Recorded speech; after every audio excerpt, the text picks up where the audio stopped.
Welcome to the podcast with a purpose, with information and content meant to motivate, aspire, and inspire you. From romance author and host Charmyra E. Fleming, but you can call her M.A.I. Welcome to an experience. This is the Purple Charm Experience.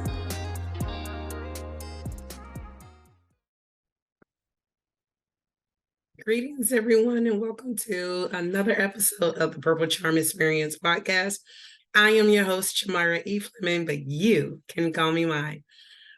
Today, I am so glad you're here with me.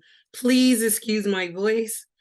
This weekend, I was with my family, and we had a fabulous time at Hershey Park for Family Day for for my husband's company's events for our family.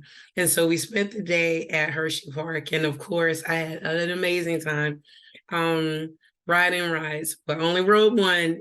And this is what it turned into with my oldest son. And so bear with me as we get through this week's episode. I have a great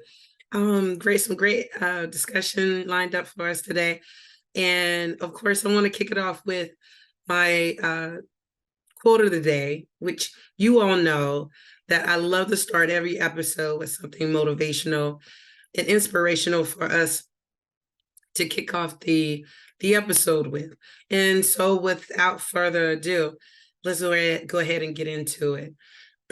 This week, our quote comes from Napoleon Hill, and it states, "A goal is a dream with a deadline."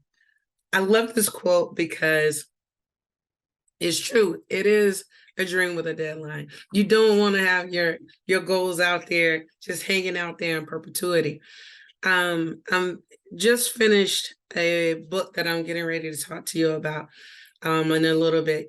And it was a quote by the author of this book that she used in her memoir. And so I felt it was very befitting because we're all striving to do something. We're all pushing to achieve things in life.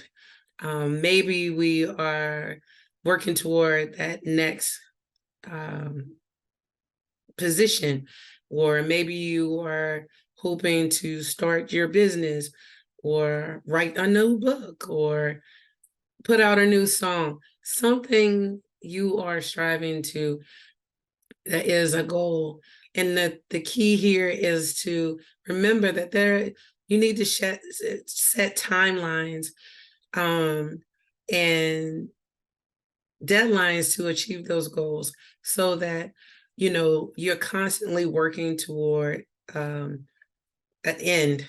And so it doesn't get to the point where you feel like you'll never achieve that goal.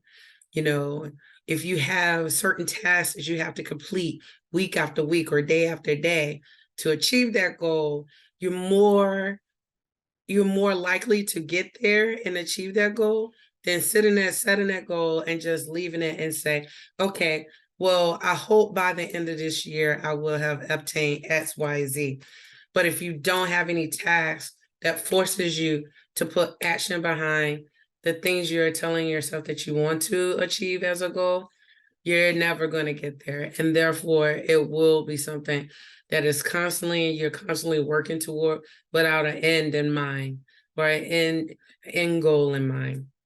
So I just wanted to bring that to us today, to remember, as we're setting goals, as we're achieving things in life, remember your goals have deadlines.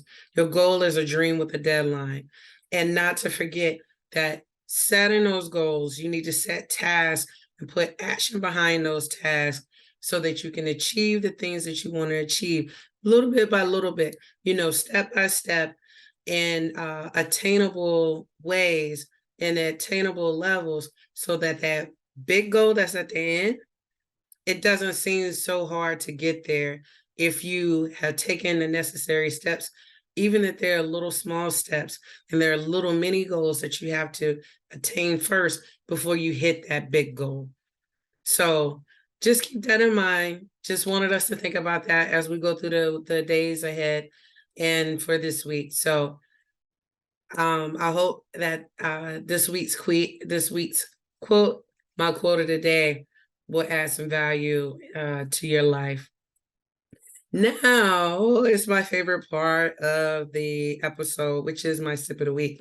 I don't really have one this week for you because I have not had any really great sips that I really am pressing that I want to bring to you this week, because I want to try some things, take some notes, and then come back and give you a full review of some really great sips that I have tried that I think you should try too.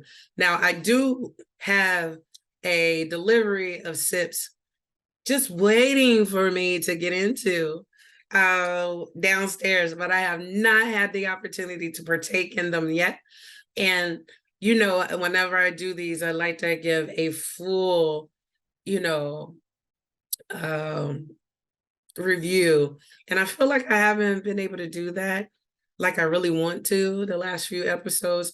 And I haven't had any really great sips that I think that you guys should try. But I do have some wines that I just received recently, a couple weeks ago, that I'm hoping to start opening up and getting some notes down and talking about them so that I can bring them to you. So we're going to move on from my sip of the week this week, but stay tuned because I will have some really great sips coming up in future episodes. So as we move forward, today I wanted to talk a little bit about a memoir that I have been reading or just finished reading. I don't know if you guys are very into having a summer read list. I have a to-be read list that is quite long, quite extensive, and I'm slowly getting through them. It's not going as fast as I would like them to go, but I am getting through it. And one of the ways that I do like to read is I do like to listen to Audible books too. And recently, I was listening to a show that I listened to on Sirius XM, talk show. Urban talk show that I listen to on Sirius XM, Urban U, Karen Hunter's show. She had a guest on that I'm a huge fan of, and she's a comedian. Her name is Gina Yashere, and she's so awesome. I have been watching her specials, her comedy stand-up specials, for a number of years, and I have to give my husband props on this one because he introduced me to her comedy, you know, through watching her specials. He was already a fan of her stuff, but she was recently on the Karen Hunter show, and she was talking about her memoir on the show. And I thought, I probably should pick up her book because I really like her and I want to learn more about what her life was like. And here's the book. It's called Cack-Handed. It's called Cack-Handed. This is so terrible. I'm sorry, guys. Cack-Handed, and it's really a good book. She grew up in the UK, and so her parents, she's of Nigerian descent. Her parents are from Nigeria, and she grew up in the UK. And just listening to her talk about her struggles growing up, a young Black Nigerian child growing into a woman, and dealing with racism and dealing with the hardships of her life, it was just really eye-opening to me.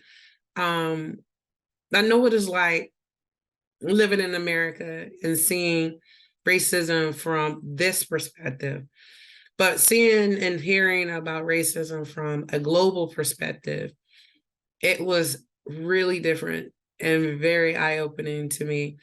To hear her talk about, you know, her life in a way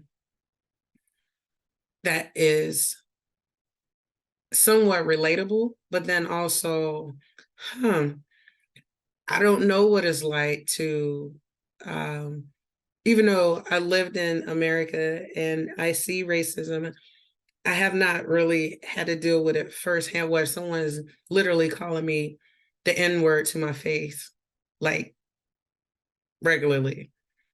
I've dealt with, oppression in a way where it kept me from, you know, moving up in a certain position in the workplace, or dealing with someone maybe saying things about me behind my back, or putting bad information out there about me, in that sense. But to hear her talk about what it was like being one of the only Black women that worked for Otis Elevator, and all of the men calling her the N-word, or being thought of as not being smart, even though she was very smart.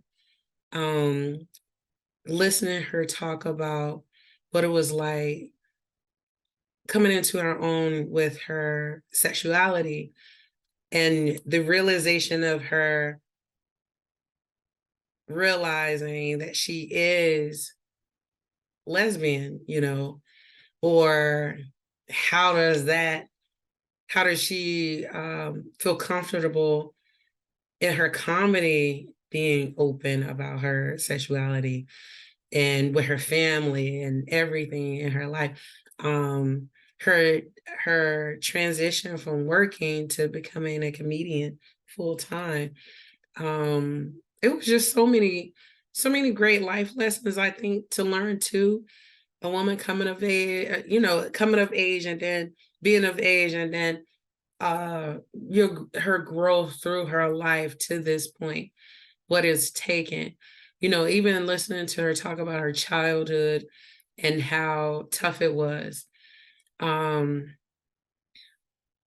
Just listening to her talk about how tough her childhood was, and being called Black and ugly, and having such a, I don't want to say it was a tumultuous relationship with her older sister, but it definitely wasn't one that was, loving.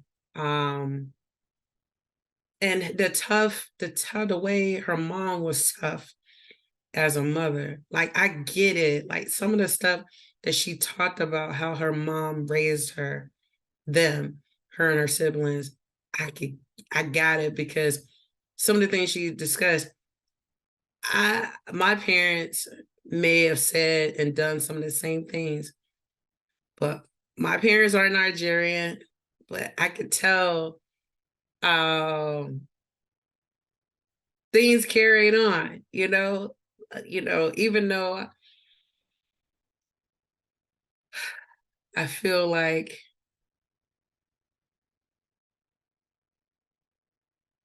being taken from our home country as African Americans, there are certain traditions that stay with our families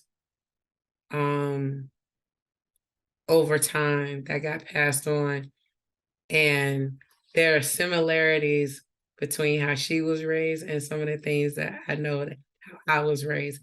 And that only has to be if the descent, like, we have to be descendants of some kind of way. Like, it's not far removed. So I just say that.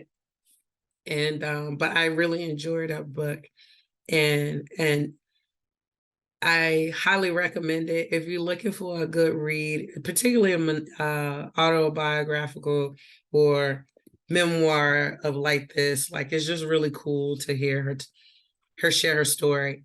I'm also reading right now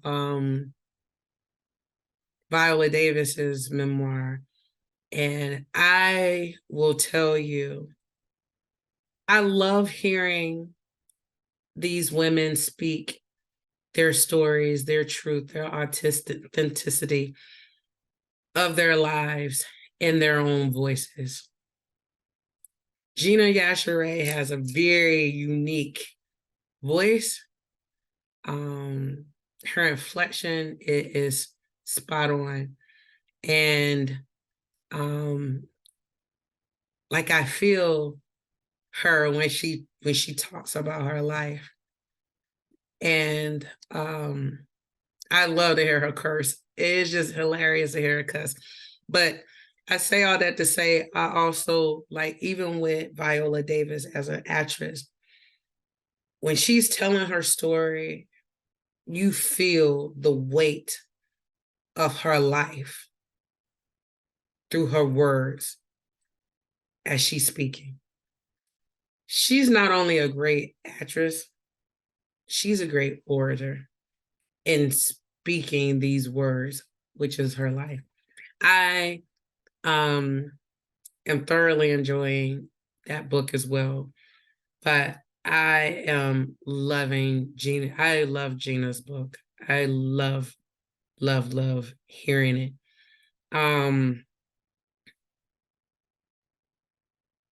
She is probably one of the few people, like celebrities, I would love the honor to actually get to talk to her one day. I just think she's just super cool.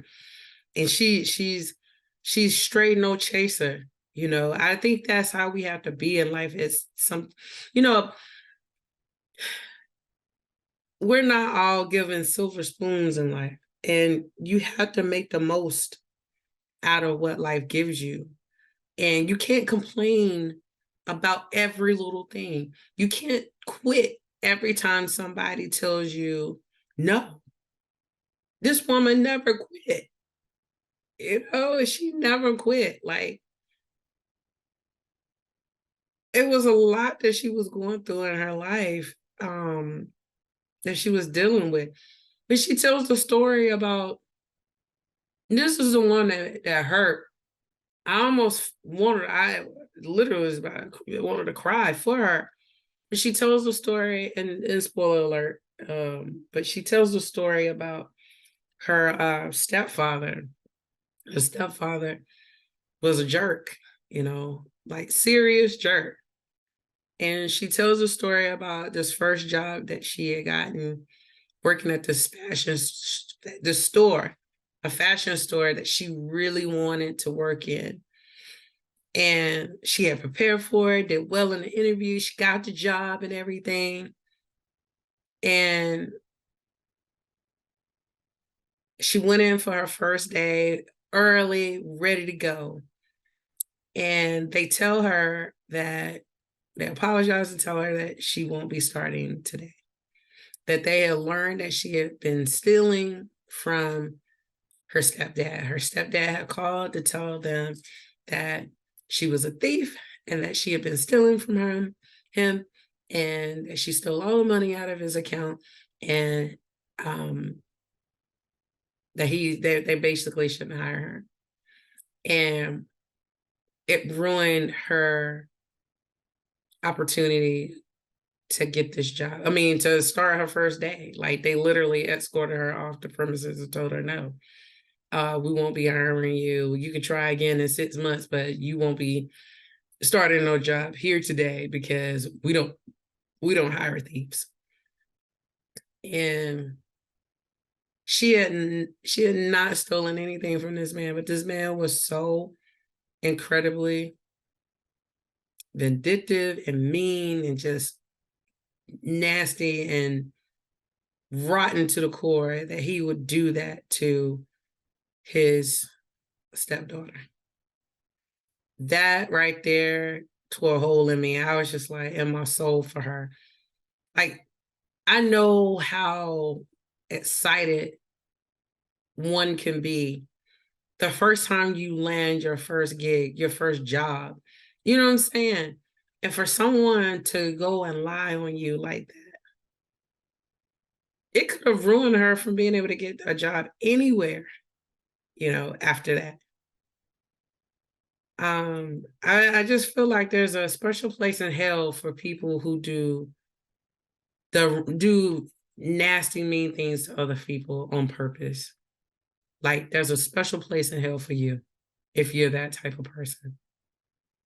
Because, you know, there's enough bad and negativity in the world. There's no need for individuals to add to that going on an ongoing basis. Like, if you live your life in a ball of negativity every day, and you wake up every day thinking about how you are going to do the most negative to the person next to you or to anyone you meet, you deserve to be in that special place in hell when it opens up for you. And we just say that. So I say all that to say, I am so glad that this woman stuck to her guns. Her story and her life is a huge motivation and inspiration for perseverance, for dedication, for trying things in life and going with the flow, going with your instincts, going with what your passion is. She happened to realize and stumble upon the fact that she was good with comedy, did a comedy show with a skit kind of thing with several other people, loved it, and found her purpose, and I love how she discovered her niche and what she was good at. And she's been ascending ever since. And it was just beautiful to listen to her tell her story. And so I say, if you're looking for some inspiration, if you want to hear somebody who went through some stuff, some hard times, everything wasn't always honky-dory. She comes from a family where her parents split up, but her mom, her dad went back to Nigeria, had a whole nother family, got remarried, had other kids. Her mom stayed in the UK, raised them, got remarried, married, had 2 terrible relationships. And then her mom was just tough as nails. But then her mom was also the beauty in her mom's toughness is that you could see the entrepreneurial side of her mom and how her mom made a way out of no way when she needed to make a way with her skills that she had. It was just, oh my God, it was just so cool to see, because we all have skills and things that we're good at, but we don't always know how to make money from that. And to hear her mom plant a seed that turned into something that she was able to feed her family on, she was able to establish her business around. It was just beautiful to see. After breaking up with her husband, and she eventually did her thing, made things work so that she could raise her family and her kids. And that was a beautiful thing to hear Gina talk about. She talks about her mom and how tough her mom was, and particularly on their asses, excuse me, my language, but on their asses about their grades and doing well in school, even though they were kids and they did their things as kids do. The skirt, our parents, parental guidance, but she came out all right. Her siblings did too. And it was just really cool to read her story. So I highly recommend it. If you're looking for a good story, good memoir to read, please check out Gina Yassere's Cack-Handed book, Cack-Handed. So, and the next thing I wanted to get into, tell you a little bit more about my journey. This week, I want to go ahead and announce that the pre-order for the book is now open. So if you want to pre-order my 4th book, I'm going to leave the link in the description here. I don't know if it may not let you click on it, but if not, you can always go to my website or www.creativecafe.com or to my social media pages where I'll have it linked up there too. But yeah, book 4 is coming, and I'll go ahead and should I announce the name I wonder. I will hold on to the name for now. But yeah, book four the pre-order is available now. Maybe I'll announce the name next week. Um, and so the book, I was just going to tell you the book has been edited. The cover is ready. So we will be doing an official cover reveal in the coming weeks. So stay tuned for that. And I will be sending out more information about the book launch. So if you are interested, stay tuned, join my mailing list so that you'll be in the know. And I can send you details directly to your inbox so that you can find out when I'm going to be launching this book. Okay.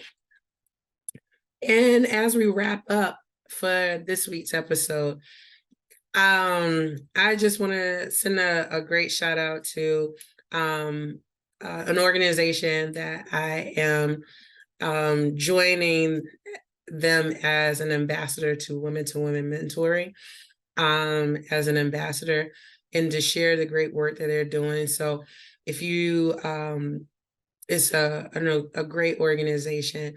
I found out about them in 2018 when I initially moved to Boston. Moved from Boston to Frederick, Maryland.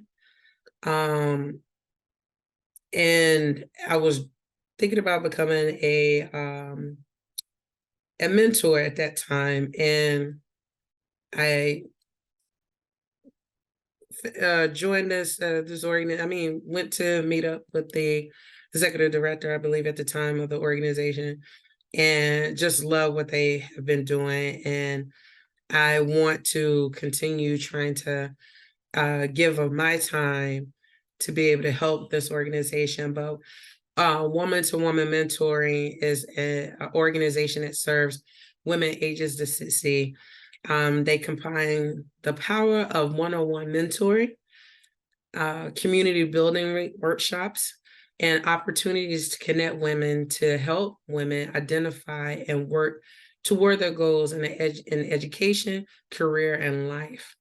And so I am just delighted to be amongst these fantastic, amazing women in the Frederick, Maryland area, and getting the word out and helping to extend their reach and of their organization and what they're doing. So if you want to learn more about Woman to Woman mentoring, you can visit woman-to-woman-mentoring.org to learn more about that organization. But please know, I will be sharing more about them in future episodes because it is an organization that I believe in, and I believe in the great work that they're doing.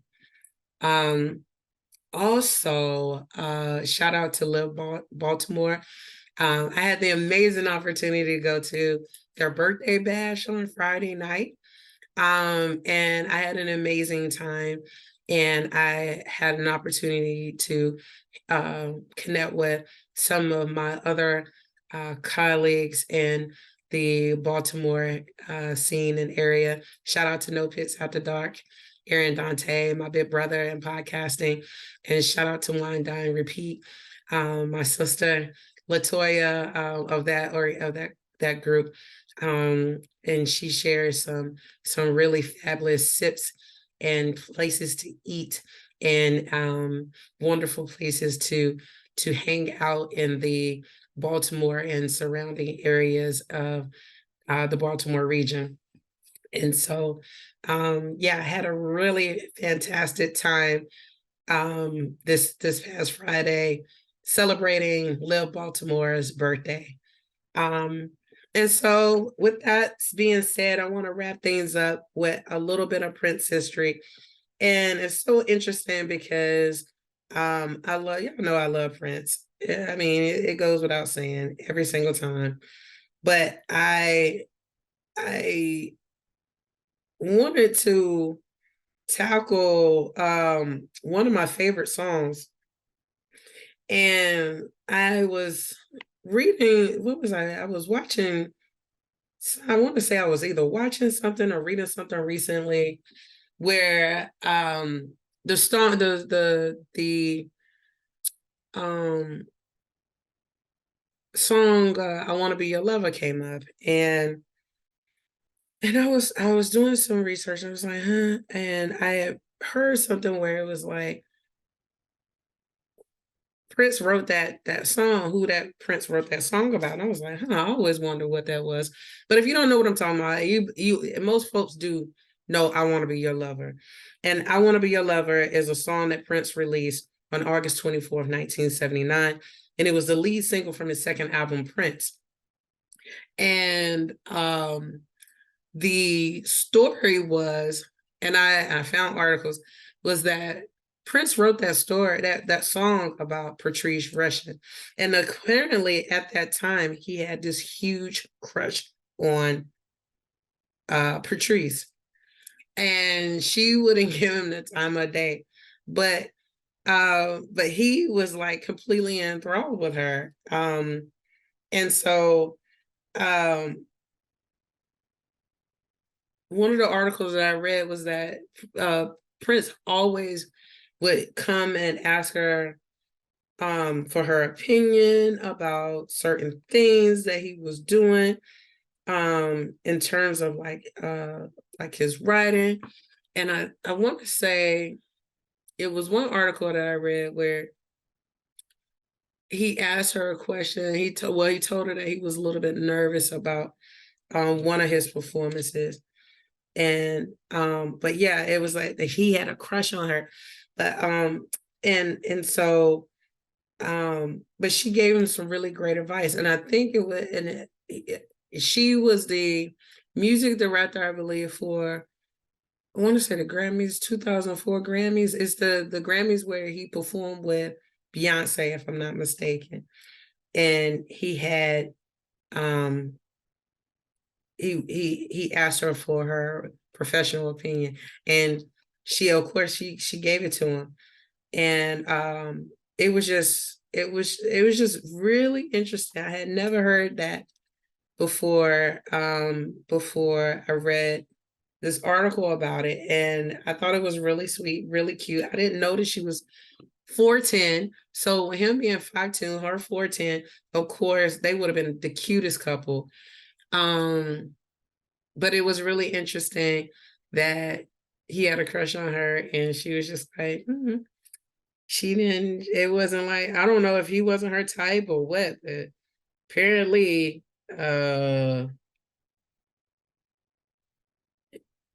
she didn't fall prey to any of his games. I thought it was really cute, a really cute story. So there you have it.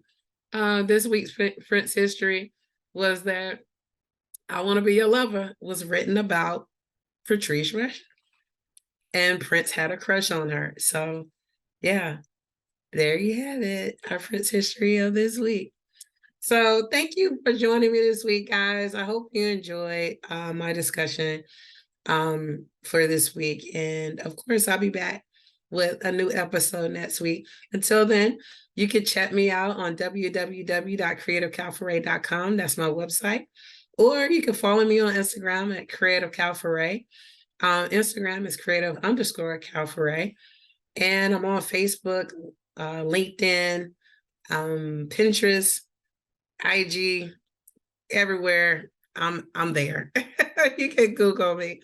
And again, I will be dropping the cover in a couple weeks. But the pre-order starts now. So please pre-order. Let's take this one to the top, guys. I want this one to become a bestseller. Help me get there. You guys voted me best author this year for Baltimore Sun. Come out, please support me, buy my books, make me your best-selling author. And I promise that I will continue to put out good content, good books that anyone and everyone can read, and that they speak to all of us and to our hearts. Thank you so much for joining me. Please remember to motivate at least one person to aspire to their greatness and inspire many along the way. M.A.I is the message. M.A.I is the content and the motivating factor, the positive message that I want to go out into the universe and into the world. If you are M.A.I, you are meant to be that motivating person that inspires one person to be inspired to achieve their goals and their passions as well. So without that in the world, we have nothing. And so without M.A.I, we have nothing. So I hope you take that with you. Thank you guys again for joining me, and I'll see you next time. Peace.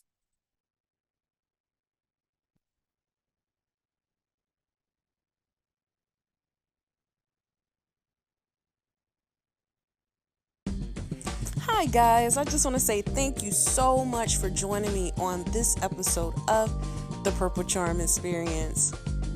I hope you enjoyed it. But in the meantime, in between time, I hope that you will also take a moment to check out my website, www.creativecalforay.com, where you can find more information about me, my books, my merchandise, and more. Also, while you're there, I hope you will sign up for my newsletter by subscribing. If you also want to receive exclusive content and merchandise that pertains to this podcast, please sign up for my Patreon page by becoming a member.